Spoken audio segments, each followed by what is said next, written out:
இறைதூதரான நபிகள் நாயகம் அவர்கள் தனது வாழ்நாள் முழுவதும் மத நல்லிணக்கம், சகோதரத்துவம், சமத்துவம் ஆகிய உயரிய நோக்கங்களுக்காக இறுதி மூச்சு வரை வாழ்ந்து காட்டிய வரலாற்று பெருமை மிக்கவர். நபிகள் நாயகம் அவர்களின் பிறந்த நாள் மீலாது நபி திருநாளாக உலகம் முழுவதும் வாழ்கிற இஸ்லாமிய பெருமக்களால் மிகுந்த மகிழ்ச்சியுடன் கொண்டாடப்படுகிறது. இறைவனை வணங்கி மகிழவும், பிற சமூகங்களோடு இணங்கி வாழவும், எளிய மக்களுக்கு உதவி செய்து வாழவும், சமூக ஒற்றுமை, சமய நல்லிணக்கத்தை பேண வேண்டும் என்ற நபிகள் நாயகத்தின் கோட்பாட்டை வலியுறுத்தும் விதமாக திருச்சியில் தமிழக தர்காக்கள் பேரவை சார்பில் நபிகள் புகழ் பாடும் மிலாதுன்ஃபே பேரணி நடைபெற்றது. நத்தர்ஷா தர்காவிலிருந்து துவங்கிய இப்பேரணியானது இப்ராகிம் சாலை, மேலப்புலிவார் ரோடு, காந்தி மார்க்கெட் சாலை, மணிக்கூண்டு சாலை வழியாக மீண்டும் நத்தர்ஷா தர்காவை வந்தடைந்தது. 350க்கும் மேற்பட்ட ஆண்கள், பெண்கள் மற்றும் சிறுவர் சிறுமியர்கள் பங்கேற்று நபிகள் புகழ்பாடும் முழக்கங்களை எழுப்பியவாறு பேரணியாகச் சென்றனர்.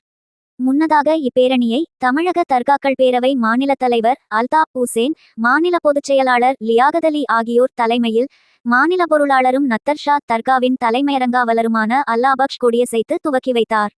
இதில் தமிழக தர்காக்கள் பேரவை முதன்மைச் செயலாளர் ஜுபேருதீன், மாவட்ட தலைவர் சாகுல் ஹமீது, மக்கள் தொடர்பாளர் இப்ராகிம் ஷேக், மாவட்ட துணைத் தலைவர்கள் ரஹ்மத்துல்லா, ஆட்டோ அன்சாரி, தர்கா சர்தார், மாநில துணைச் செயலாளர் சையது அபுதாகிர், முதன்மைச் செயலாளர் கல்லணை ராஜா முகமது, மாவட்ட கொள்கை பரப்பு செயலாளர் ஆட்டோ பாஷா, மாநகர நிர்வாகிகள் ரப்பானி, அப்துல் மாலிக், மாவட்ட செயலாளர் அப்துல் ரஜாக், அப்பாகுட்டி, மகளிர் பேரவை பரக்கத் நிஷா, பூக்கொல்லை ஷமீம்பானு, காஜாபேட்டை ஆமினா பிவி உள்ளிட்டோர் கலந்து கொண்டிருந்தனர்.